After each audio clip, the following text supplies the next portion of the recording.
Functions in C++ को हमने start किया हुआ था, जिसमें से आज हम देखने वाले हैं इनलाइन फंक्शंस इन C++ को। तो आइए शुरू करते हैं। अस्सलाम वालेकुम friends, welcome to technical Amar. Inline function को देखने से पहले मैं आपको बताना चाहता हूँ बेनिफिट्स ऑफ फंक्शंस के बारे में। मैं ये पहले भी डिस्कस कर चुका हूँ, बट यहाँ पे मैं क्या करूँगा, फंक्शन के बेनिफिट्स को रिलेट करूँगा इनलाइन फंक्शंस के साथ। तो आप यहाँ पे देख लें कि हमारे पास फर्स्ट बेनिफिट क्या है, मॉड्यूलराइजेशन। मॉड्यूलराइजेशन क्या होती है कि हम एक बड़े प्रोग्राम को छोटे छोटे पार्ट्स में डिवाइड कर देते हैं। पहले भी मैंने आपको एक एग्जांपल दी थी कि अगर हम एक कैलकुलेटर का प्रोग्राम बनाना चाहते हैं तो हम क्या कर सकते हैं, एडिशन के लिए एक फंक्शन बना सकते हैं, सब्ट्रैक्शन के लिए एक अलग फंक्शन बना सकते हैं, मल्टीप्लिकेशन के लिए एक अलग फंक्शन बना सकते हैं, डिवीजन के लिए एक अलग फंक्शन बना सकते हैं। इस तरह से हम क्या कर सकते हैं कि अपने प्रोग्राम्स के पार्ट्स बना सकते हैं। इसे हम क्या कहते हैं, मॉड्यूलराइजेशन। ओके हो गया। जब हम अपने प्रोग्राम को पार्ट्स में डिवाइड कर देंगे तो उसे रीड करना क्या होगा, इजी होगा। ओके हो गया। हमें पता होगा कि ये एडिशन के लिए फंक्शन है, ये मल्टीप्लिकेशन के लिए, ये डिवीजन के लिए, तो उसे रीड करना क्या हो जाएगा, इजी हो जाएगा। उसे डीबग करना भी इजी हो जाएगा, यानी कि उसमें से अगर हमने एरर को फाइंड आउट करना है या फिर उसकी टेस्टिंग करनी है तो वो भी हमारे लिए इजी हो जाएगा। और अगर हम चाहते हैं कि मॉडिफाई करें किसी भी कोड को तो उसे मॉडिफाई करना भी इजी होगा, क्योंकि हमें पता है कि ये एडिशन का कोड है, ये सब्ट्रैक्शन का एंड ये डिवीजन का। ओके हो गया। उसके बाद avoids rewriting of same code over and over. जब हम एक फंक्शन बना लेते हैं तो उसके बाद हमें वही कोड दोबारा नहीं लिखना पड़ता। हम क्या करते हैं, फंक्शन को जस्ट कॉल करा लेते हैं। ओके हो गया। तो हमें दोबारा एक ही कोड को बार बार नहीं लिखना पड़ता। बेटर मेमोरी यूटिलाइजेशन, ये भी मैंने आपको बताया था कि फंक्शन की मदद से हम मेमोरी को किस तरह से बेटर यूटिलाइज कर सकते हैं। बेटर मेमोरी यूटिलाइजेशन को मैं आपको एक एग्जांपल के साथ समझाता हूँ। फॉर एग्जांपल, हमने कैलकुलेटर वाला प्रोग्राम बनाया और उसे रैम में चाहिए 5 किलोबाइट्स मेमोरी। ओके हो गया। तो कैलकुलेटर का प्रोग्राम बनाते वक्त एक ही फंक्शन के अंदर मैंने सारी की सारी कोडिंग कर दी और उसे चाहिए 5 किलोबाइट्स मेमोरी। ओके हो गया। बट अगर मैं फंक्शंस बना लेता, एडिशन के लिए अलग फंक्शन बनाता, सब्ट्रैक्शन के लिए अलग फंक्शन बनाता, डिवीजन के लिए अलग फंक्शन बनाता, तो यहाँ पे क्या होता कि 5 किलोबाइट्स मेमोरी की ज़रूरत नहीं पड़ती। क्यों? फॉर एग्जांपल, एडिशन का जो हमारे पास फंक्शन है वो 1 किलोबाइट मेमोरी ले रहा है। ओके हो गया। जैसे ही एडिशन का फंक्शन कॉल होगा तो 1 किलोबाइट मेमोरी लेगा वो फंक्शन। ओके हो गया। जैसे ही एडिशन का काम कंप्लीट हो जाएगा, यानी कि हमारा फंक्शन क्या करेगा, जब फिनिश हो जाएगा तो मेमोरी को रिलीज़ कर देगा। वो 1 किलोबाइट भी हम बाद में यूज़ कर सकते हैं, क्योंकि एडिशन का काम हो गया, फंक्शन फिनिश हो गया, तो वो मेमोरी क्या हो जाएगी, रिलीज़ हो जाएगी। उसी मेमोरी को हम सब्ट्रैक्शन वाले फंक्शन के लिए यूज़ कर सकते हैं। जैसे ही सब्ट्रैक्शन वाला फंक्शन फिनिश होगा तो वो भी क्या करेगा, मेमोरी को रिलीज़ कर देगा। बट अगर हम एक ही फंक्शन में ये सारी फंक्शनैलिटी करेंगे तो क्या होगा कि 5 किलोबाइट मेमोरी की हमें ज़रूरत पड़ेगी। बट अगर हम उसे टुकड़ों में बांट देंगे तो क्या होगा कि जब एक फंक्शन चलेगा तो वह मेमोरी लेगा, उसके बाद उसे रिलीज़ कर देगा। तो इस तरह से क्या होगा कि बेटर मेमोरी यूटिलाइज होगी, क्योंकि जो रिलीज़ होगी मेमोरी उसे हम आगे यूज़ कर सकते हैं। सो यहाँ पे अगर हम देखें तो ये सारे क्या हैं, बेनिफिट्स हैं फंक्शंस के। बट इनमें से मेन जो बेनिफिट है वो क्या है, बेटर मेमोरी यूटिलाइजेशन। ओके हो गया। तो फंक्शन क्या करता है, मेमोरी को सेव करता है। Function consume memory only when it is called and release from RAM as soon as it finishes. तो क्या होता है कि फंक्शन जब भी कॉल होता है तो मेमोरी लेता है और जैसे ही उसका काम पूरा हो जाता है तो मेमोरी रिलीज हो जाती है। फंक्शन के बेनिफिट्स को तो हमने देख लिया, अब हम देख लेते हैं ड्रॉबैक ऑफ फंक्शंस। ओके हो गया। तो यहाँ पे अगर आप देखें तो जैसे ही फंक्शन कॉल होता है तो उसके बाद क्या होता है, कंट्रोल हमारा शिफ्ट होता है फंक्शन की डेफिनेशन पे। उसके बाद क्या होता है, जैसे ही फंक्शन फिनिश हो जाता है तो हमारा कंट्रोल वापस शिफ्ट होता है फंक्शन कॉल वाली जगह पे। तो इसलिए क्या होता है, यहाँ पे फंक्शन टाइम कंज्यूमिंग होता है, क्योंकि कॉल के वक्त क्या होगा, कंट्रोल जंप करेगा फंक्शन की डेफिनेशन पे और उसके बाद जैसे ही फंक्शन फिनिश होगा कंट्रोल वापस शिफ्ट होगा कहाँ पे, जहाँ से फंक्शन कॉल हुआ था, तो इसलिए ये क्या है, एक टाइम कंज्यूमिंग प्रोसेस है। ओके हो गया, ये क्या है, फंक्शन का ड्रॉबैक है।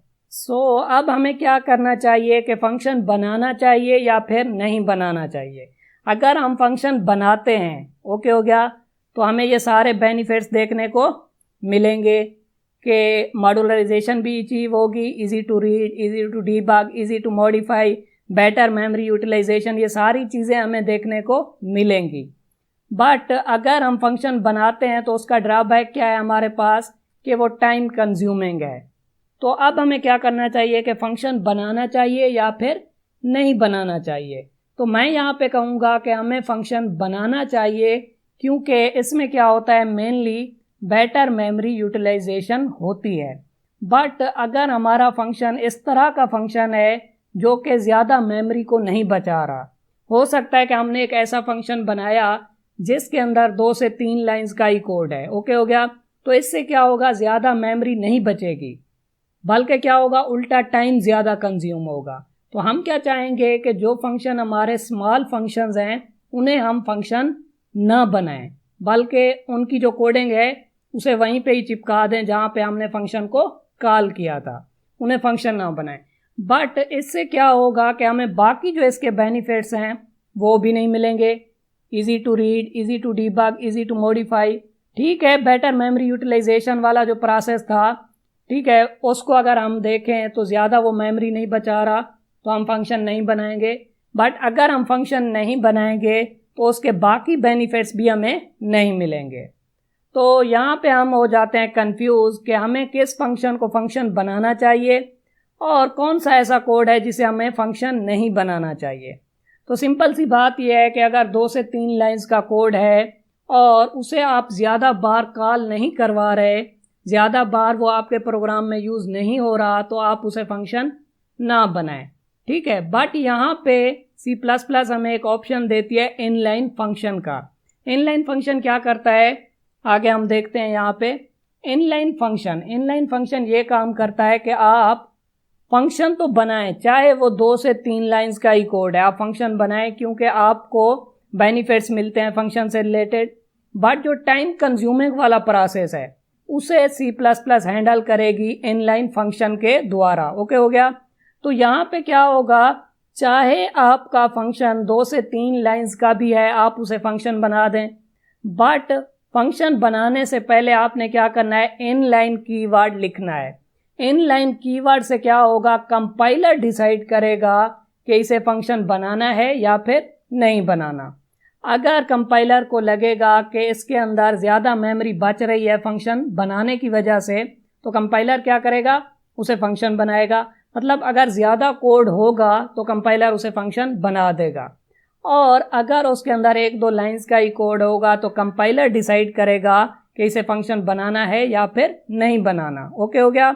अगर नहीं बनाना तो कंपाइलर क्या करेगा, वो जो कोड है फंक्शन वाला उसे उठा के फंक्शन कॉल की जगह पे चिपका देगा, और हमारा टाइम ज़्यादा कंज्यूम नहीं होगा, क्योंकि जंपिंग नहीं होगी, कंट्रोल हमारा शिफ्ट फंक्शन के ऊपर नहीं होगा। हालांकि हमने फंक्शन बनाया हुआ है, बट कंपाइलर खुद से ये काम करेगा कि उसे इनलाइन फंक्शन बना देगा, यानी कि उसके कोड को चिपका देगा फंक्शन कॉल के ऊपर। तो अब मैं क्या करता हूँ, आपको प्रैक्टिकली दिखाता हूँ। सो लास्ट वीडियो में call by value and call by reference को समझने के लिए हमने ये प्रोग्राम बनाया था।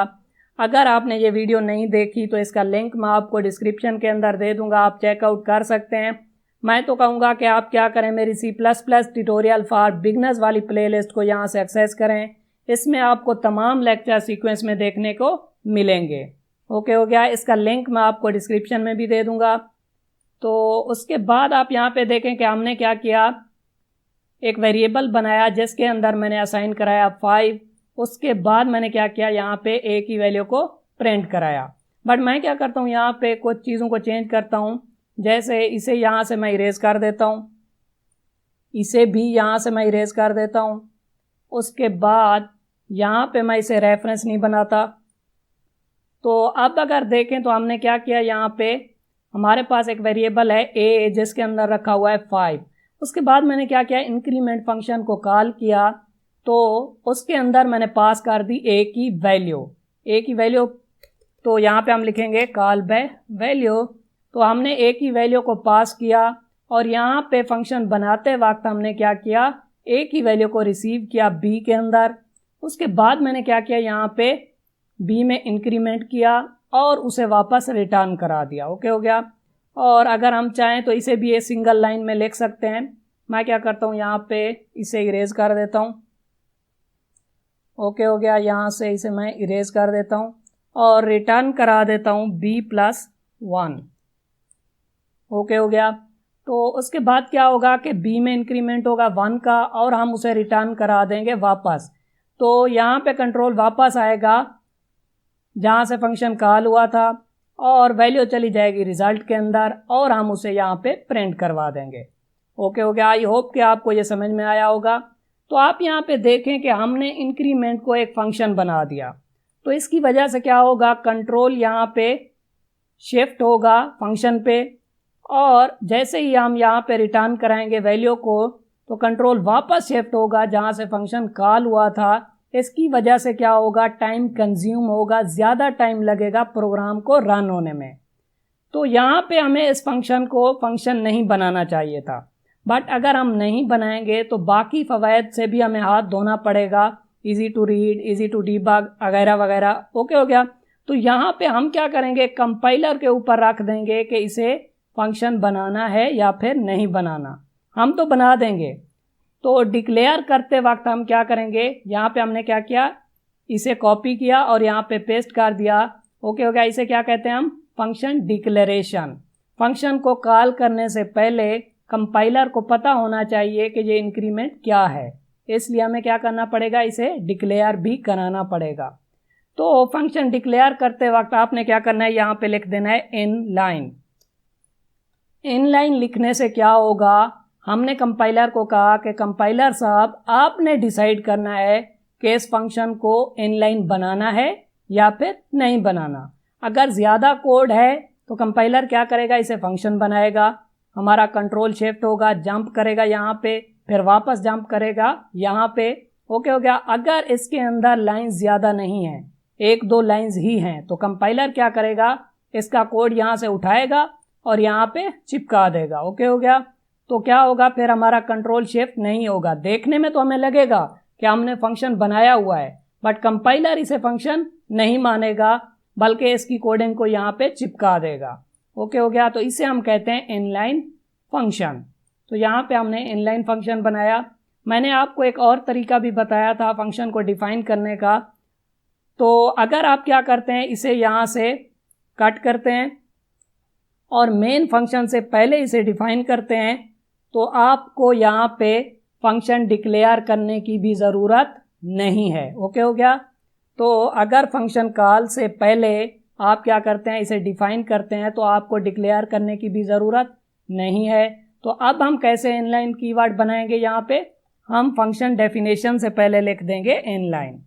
वहाँ पे हमने क्या किया था, डिक्लेरेशन से पहले लिखा था, क्योंकि अब डिक्लेरेशन तो है नहीं, तो हम क्या करेंगे, डेफिनेशन में ही पहले लिख देंगे इनलाइन, उसके बाद हम लिखेंगे रिटर्न कीवर्ड। ओके हो गया। तो यहाँ पे क्या होगा, रिटर्न टाइप आएगा इंट, क्योंकि इंटीजर टाइप की वैल्यू को हम रिटर्न करा रहे हैं। उसके बाद फंक्शन का नेम होगा। सो इस तरह आप क्या कर सकते हैं, किसी भी फंक्शन को इनलाइन फंक्शन बना सकते हैं। अगर आपके फंक्शन के अंदर ज़्यादा लाइंस की कोडिंग है तो आप यहाँ पे इनलाइन कीवर्ड ना लिखें, क्योंकि हमें पता है कि इसे फंक्शन बनाने की ज़रूरत है। बट अगर आपके फंक्शन के अंदर कम लाइंस का कोड है, जैसे 2, 3, 4, 5, तो आप क्या कर सकते हैं, इसे इनलाइन बना सकते हैं, कंपाइलर पे डाल सकते हैं कि ये फंक्शन होना चाहिए या फिर नहीं होना चाहिए। ओके हो गया। फंक्शन से रिलेटेड और भी प्रोग्राम्स आने वाले हैं, तो आप क्या करें, मेरी C++ ट्यूटोरियल फॉर बिगनर्स वाली प्लेलिस्ट को यहाँ से एक्सेस करें, क्योंकि इसी के अंदर आपको तमाम लेक्चर सीक्वेंस में देखने को मिलेंगे। और अगर आप किसी भी टॉपिक से रिलेटेड एग्जाम्पल प्रोग्राम देखना चाहते हैं तो आप मेरी C++ एग्जाम्पल प्रोग्राम वाली प्लेलिस्ट को भी यहाँ से एक्सेस कर सकते हैं। इन दोनों प्लेलिस्ट का लिंक मैं आपको डिस्क्रिप्शन में भी दे दूंगा और आई बटन के अंदर भी दे दूंगा। वीडियो अच्छी लगी हो तो वीडियो को लाइक करें और चैनल को सब्सक्राइब करें। Thank you.